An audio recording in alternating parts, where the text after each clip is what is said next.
understand Pilecki's importance in World War II, we have to go back to his early military life. At age 17, he joined the Polish self-defense units in Wilno. At age 19, he joined the regular Polish army.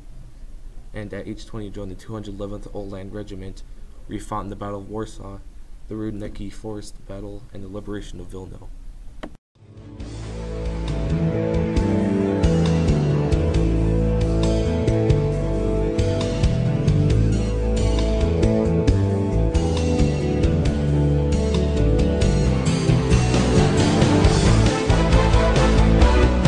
30-year-old war veteran Pilecki had learned of a plan to infiltrate Auschwitz to learn what the real story was in there. He volunteered to go in there himself. One day, Pilecki found the papers of a man named Tomasz Serafinski. Serafinski had been wrongly assumed dead, so Pilecki decided to take on the identity of Serafinski, since the Germans would ask you your name and your address and other such information. When the day arrived, Pilecki purposely got himself captured and away he was to Auschwitz.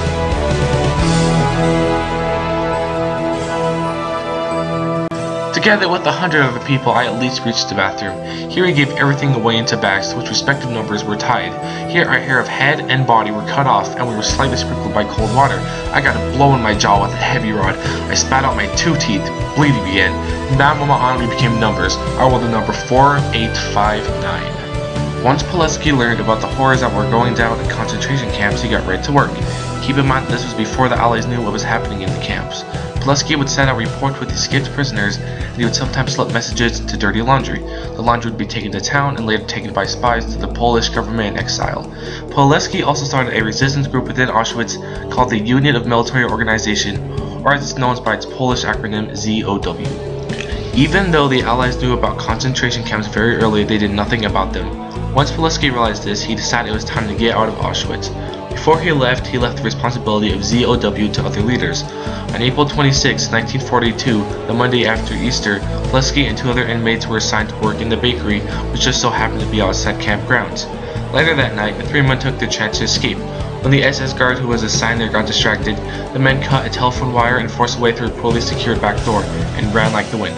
Pilecki voluntarily spent 2.5 years inside of Auschwitz.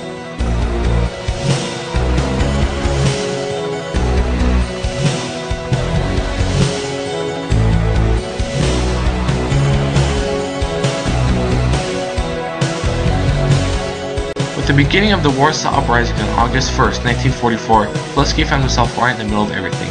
His company was in charge of a key building on Jerusalem Avenue that overlooked traffic on a crucial east-west thoroughfare. Over the next 2 weeks, Pilecki's company and the Germans fought over the building like kids fighting over a toy. Pilecki would take the building, then the Germans would take it, then Pilecki would hit back, and so on and so forth.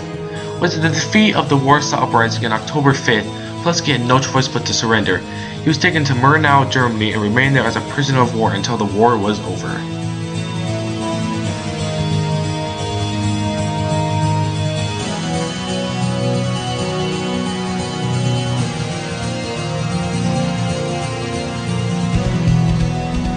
On May 5th, 1947, Pilecki was captured by communist authorities.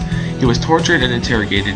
He was put on trial and was found guilty for organizing a spy network in Polish territory and for collecting information and sending it abroad, which they claimed betrayed state secrets.